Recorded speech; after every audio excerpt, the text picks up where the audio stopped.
estar meditando na palavra de Deus, em nome de Jesus Cristo, para a nossa edificação. Amém? Amém. Segundo livro de Reis, capítulo 4. Vou estar lendo apenas o versículo de número 1. Amém? Amém. Diz a palavra do Senhor: certa mulher que era viúva de um dos membros de um grupo de profetas foi falar com Eliseu e disse: o meu marido morreu, como o Senhor sabe. Ele era um homem que temia a Deus, o Senhor. Mas agora um homem a quem ele devia dinheiro veio para levar os meus 2 filhos a fim de serem escravos, como pagamento da dívida. Amém? Amém. Pode se sentar, glorificando e bendizendo. Glórias a Deus. Aleluia, Glória, Jesus. Salvador, Tu és fiel, Deus, Jeová. glórias Aleluia. a Deus. Quero agradecer Aleluia. nosso irmão Ailton por ter aberto as portas e receber a palavra de Deus sobre o seu coração, também nossa irmã Rosiane, sua esposa, em nome de Jesus Cristo. Irmãos, quero trazer aqui uma palavra aos nossos corações, e o tema desta palavra eu darei: parece que é o fim. O tema desta mensagem é: parece que é o fim. Mas antes de eu começar a pregar, começar a ministrar esta palavra, eu quero falar para os irmãos o que estava acontecendo aqui nessa história. A Bíblia diz, louvado seja o nome do Senhor e Salvador Jesus Cristo, que havia uma viúva. Louvado seja o nome do Senhor, e só no fato dela ser viúva, nós sabemos que ela já estava passando por um grande processo. Ela tinha perdido o seu marido. Ela era uma mulher enlutada. Só que a Bíblia diz que essa mulher, além dela ser viúva, a Bíblia diz que o seu marido, o seu esposo, ele lhe deixou uma dívida. Ele estava devendo para alguém. E esse alguém, a qual seu marido estava devendo, ele queria receber aquela dívida. Eles queriam receber aquele dinheiro de qualquer maneira. E a Bíblia diz, amados e queridos irmãos, no Antigo Testamento, que quando a família não podia pagar a dívida, se tivesse filhos, os filhos eram levados como escravo para trabalharem até a dívida ser quitada. A Bíblia diz aqui que o seu esposo morrendo deixa a dívida. Então os credores vêm para receber a dívida, a mulher não tem dinheiro. A Bíblia diz que a única solução que tem, ela é entregar os seus 2 filhos para serem escravos, para ser levado pelos credores, porque eles queriam receber essa dívida de qualquer maneira. A Bíblia diz que essa mulher, ela estava passando por um momento difícil. Primeiro, ela tinha perdido o seu esposo. Segundo, ela estava com uma grande dívida. E em terceiro lugar, queriam roubar, queriam levar os seus filhos para ser escravos. Irmãos, aqui nessa história, parecia que era o fim desta mulher. Aqui nessa história, louvado seja o nome do Senhor e Salvador Jesus Cristo, tivesse se passando sobre a minha vida e sobre a tua vida, com certeza nós iríamos falar esta frase: parece que é o fim. Glória a Deus, Parece aleluia. que o mundo desmoronou ao meu redor. Parece que eu perdi a estrutura. Irmãos, e a primeira lição, louvado seja o nome do Senhor e Salvador Jesus Cristo, que nós podemos aprender com esta mensagem, com o tema parece que é o fim, é porque a provação tinha chegado na casa dessa mulher. A provação tinha chegado sobre a casa desta mulher. O versículo de número 1 está escrito assim, ó: e certa mulher que era viúva de um dos membros do grupo de profetas foi falar com Eliseu: o meu marido morreu, como o Senhor sabe, e ele era um homem que temia o Senhor. Mas agora um homem a quem ele devia dinheiro veio para levar os meus 2 filhos para serem escravos. Então nós vemos aqui, amados e queridos irmãos, que a provação chegou na casa dessa mulher. E nós sabemos que quando a provação chega, nós pensamos que é o fim. Nós pensamos que está tudo acabado. Nós pensamos que Jesus nos esqueceu. Nós pensamos que não tem mais solução. Nós pensamos que Deus nos abandonou. Mas Deus não nos abandonou. Verdade, Deus aleluia. não nos jogou ao Glória a léu. Deus. Deus não nos desprezou. Irmãos, nós temos que entender que servo de Deus também passa por provação.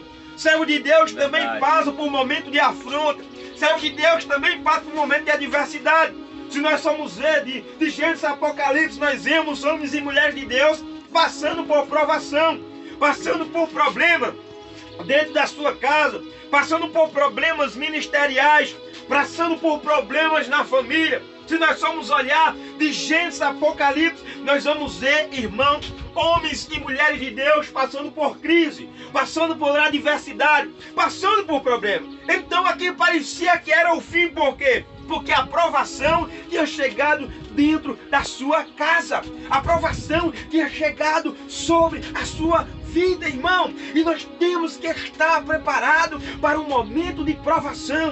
Nós temos que estar preparados para um momento de adversidade. Ei, creio eu que essa mulher, ela pensou assim, não, parece que é o fim. Aleluia, Espírito Santo da verdade, vem ajudando, Senhor, aleluia. Sobre a minha casa. A Deus provação, fiel, aleluia. ela chegou sobre a minha vida. Ela chegou sobre a minha família. Ela chegou sobre os meus projetos, irmãos.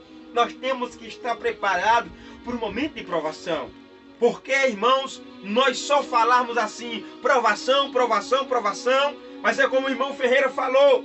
Muitas vezes nós falamos de provação, temos que estar preparados para passar por aflição, mas quando chegamos na aflição, nós começamos a murmurar, nós começamos a pensar que é o fim, nós começamos a pensar que Jesus nos esqueceu, nós começamos a pensar que Deus nos abandonou. Ei, creio eu que essa mulher falou assim, não, parece que é o fim, parece que é o fim, eu não sei se eu vou aguentar tamanha aprovação, eu não sei se eu vou aguentar tamanho problema, pois todos, irmãos, passamos por provação. Todos passamos por aflição. Mas eu e você com Deus, nós vencemos em nome de Jesus. Aleluia, Jesus. Irmãos, a segunda lição que nós podemos aprender com essa palavra é que parece que é o fim, porque esta mulher estava passando por um problema que não podia resolvê-lo. Esse problema saiu fora do controle desta mulher. E quando algo que nós não conseguimos resolver sai do nosso controle, nós achamos que é o fim.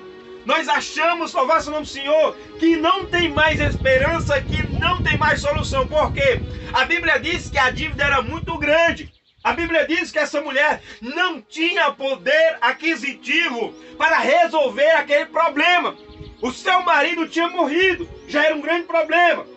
E agora os credores estavam vindo para querer levar os seus filhos como escravos. E essa mulher não tinha dinheiro para pagar aquela dívida. Então, louvado seja o nome do Senhor e Salvador Jesus Cristo, parece que é o fim, porque estou com um problema que não posso resolver. Se essa mulher fosse falar uma frase, ela iria assim, parece que é o fim, porque estou com um problema que não posso resolver. Mas, irmãos, o meu Deus e o teu Deus, ele é um Deus do impossível. Verdade, aleluia, glória. E o teu Deus é um Deus do sobrenatural. Irmãos, quando nós temos um problema que nós podemos resolver com nossos esforços, com nossa sabedoria, aí, louvado seja o Senhor, nós resolvemos. Mas quando foge do nosso controle, quando nós não podemos resolver, aí entra a ação de Deus. Aí passa para a parte do milagre. Essa mulher estava, irmão, achando aleluia, que era o fim. Por quê? Porque ela estava com um grande problema que não podia resolver. E quando eu e você estamos passando por um grande problema que não podemos resolver, é o tempo, irmão, de nós confiarmos naquele que é o Deus do impossível. Glória a Deus. É o Deus das causas Espírito impossíveis. Santo da verdade, vem ajudando, Senhor, aleluia. Pode. Já foi falado nesta manhã sobre Ezequias, a qual estava sendo afrontado por Senaqueribe com grande exército. A Bíblia diz que eles cercam Judá e o Senaqueribe quer matar Ezequias de qualquer maneira, quer ferir Ezequias de qualquer maneira. Mas a Bíblia diz que Ezequias, ele vai clamar ao Senhor, ele vai buscar a presença de Deus.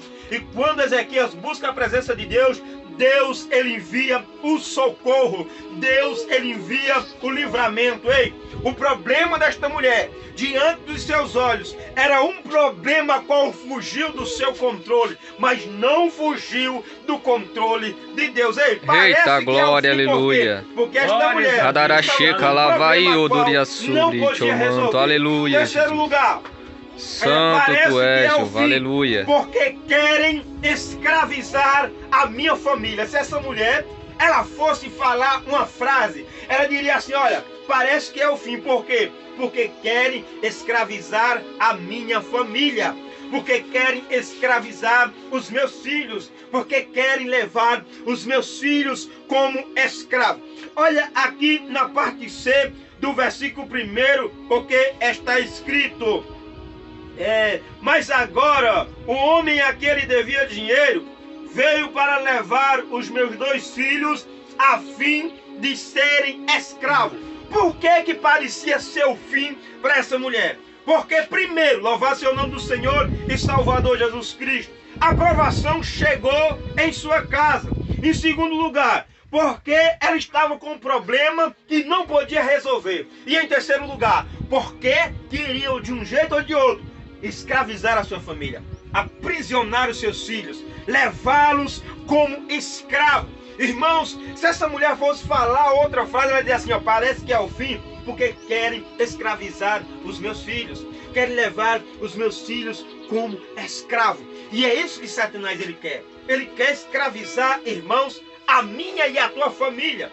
O inimigo, ele quer escravizar tanto eu como você, mas também quer escravizar a minha e a tua família. A Bíblia diz em João 10:10, aleluia, Jeová. Santo tu és, visita o Espírito Santo da verdade, aleluia. Para que nós tenhamos vida. Santo tu és, Senhor, glória a Deus. Parece que é o fim, porque aleluia, Jeová. Eles queriam tu és o meu Senhor, aleluia. Os filhos desta mulher como escravos. Ei, a situação tinha saído fora do controle dessa mulher. Essa mulher estava passando por um grande processo. Essa mulher estava passando por um grande problema. Ela tinha tudo para falar assim, não, eu não quero ficar na presença desse Deus. Ele me abandonou porque meu marido morreu. Meu marido morreu. Como é que eu estou servindo esse Deus? E ele permite que meu marido desça à sepultura. Mas não é só isso, meu marido morreu. Ficou uma grande dívida para mim pagá-la. E eu não tenho condições de eu pagar. Esse Deus me abandonou. Esse Deus me esqueceu. Esse Deus me deixou. Mas não é só isso. Agora os credores estão querendo levar os meus filhos. Estão querendo escravizar os meus filhos. Esse Deus me esqueceu. Parece que era o fim.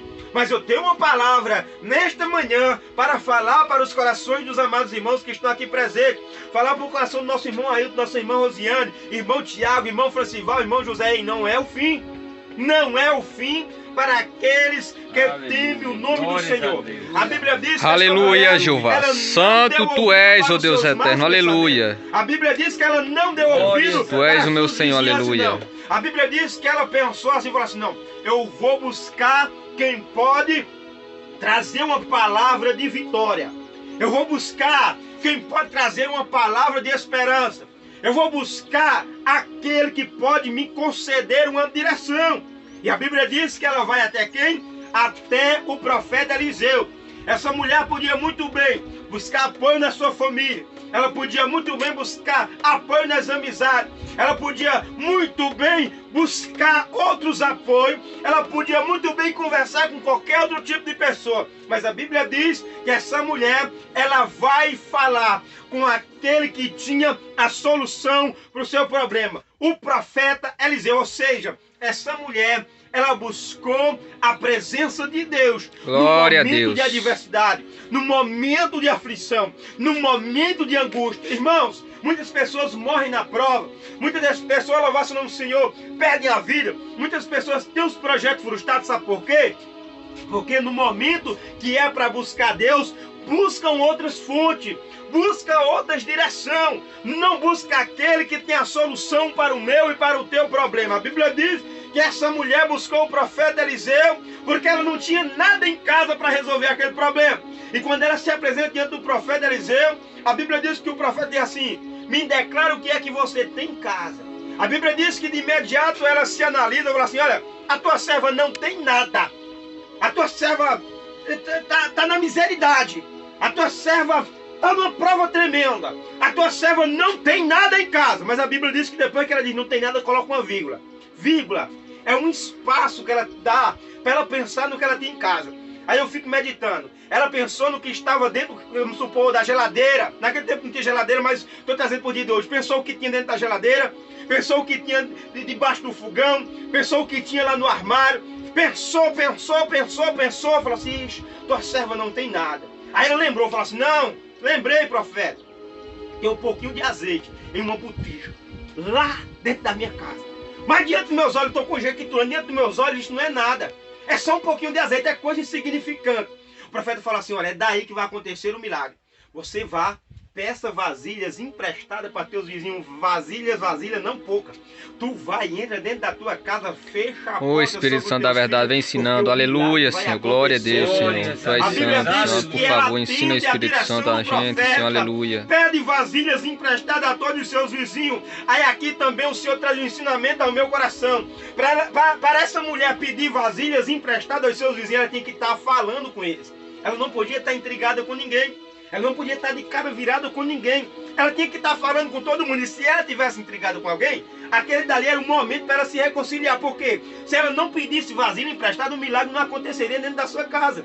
O milagre de Deus não aconteceria. Então ela tinha que ter vasilhas. E conforme ela pedisse mais vasilha, o milagre seria maior. Quanto mais ela falasse com os vizinhos, com as amizades que ela tinha, e pedisse vasilha emprestada, mais o milagre de Deus iria acontecer dentro da sua casa. A Bíblia diz que essa mulher, ela pega a direção de Deus, vai lá, pega as vasilhas dentro da sua casa, pega aquele pouquinho de azeite, vai despejando em um vaso enche, ela começa a se alegrar, despeja no outro enche, e a Bíblia diz que assim sucessivamente, a multiplicação de Deus acontece dentro da casa daquela mulher. A Bíblia diz, louvado seja o nome do Senhor e Salvador Jesus Cristo, quando o milagre acontece, aquela mulher transborda de alegria com a sua família, ela vai até o profeta, fala para o profeta que o milagre tem acontecido. Ele fala assim: agora você vai, louvado seja o nome do Senhor, venda, você vai pagar a sua dívida e você vai viver com o resto. Ei, aleluia. Está entendendo aqui, irmãos? Parece que é o fim, mas não é o fim. O diabo, ele sopra que é o fim, pessoas falam que é o fim, a circunstância mostra que é o fim, aleluia, mas não é o fim para aquele que está debaixo da direção de Deus, para aquele que serve o Deus que multiplica, para aquele que serve o Deus do milagre. Uma mulher que tinha tudo para desistir, tinha tudo para se frustrar, irmãos, ela vive o milagre de Deus, ela vive o novo de Deus sobre si e sobre a sua família. A Bíblia diz, amados irmãos, que aquele dinheiro, ela pagou a dívida, os filhos não foram ser escravos. A Bíblia diz que além dela pagar a dívida, foi o suficiente para ela ter alimento dentro da casa dela. Ela viveu do resto. Mas o que me chama a atenção aqui é que o profeta não ressuscitou o seu esposo, não. A Bíblia diz que o seu esposo continuou morto lá atrás. Nós temos que entender, irmão. Tem áreas da nossa vida que o Senhor, ele vai operar um milagre. Agora tem áreas que o Senhor não vai operar um milagre, porque o Senhor sabe o que é melhor para mim e para você. Tem áreas da nossa vida que nós temos que deixar enterrado lá atrás. Tem coisas que nós devemos deixar enterrado lá atrás. Tem coisas, louvado no Senhor, que Deus não vai fazer sobre a minha vida e sobre a tua vida. Quer uma prova? A Bíblia diz, em João capítulo 11, que quando Lázaro ele morre, Jesus vai lá e arranca ele da sepultura. Depois de 4 dias, já estava entrando no estado de decomposição. Mas a Bíblia diz que quando João Batista ele morre, e Jesus ele sabe que João Batista morreu, a Bíblia diz que Jesus não vai lá ressuscitar João. A Bíblia diz que Jesus não vai lá na cadeia, no palácio de Herodes, lá na cadeia, ressuscitar João, não. Jesus deixa João ser sepultado. Jesus deixa João ele ser enterrado por os seus discípulos. O que que nós entendemos aqui? Tem área de nossa vida que Jesus ele vai operar um milagre. Ele vai fazer um milagre. Tem área da nossa vida que Jesus vai fazer o sobrenatural. Agora tem área, irmão, que nós temos que entender a deixar enterrada lá no passado. Temos que deixar para trás. Temos que seguir uma nova vida. Temos que seguir convicto. Porque Deus é aquele que nos dá vitória. Ei, parece que é o fim. Louvado seja o Senhor. Parecia que era o fim na vida dessa mulher. Mas não foi o fim para aquele que confia no Deus de Israel. Amém? Amém.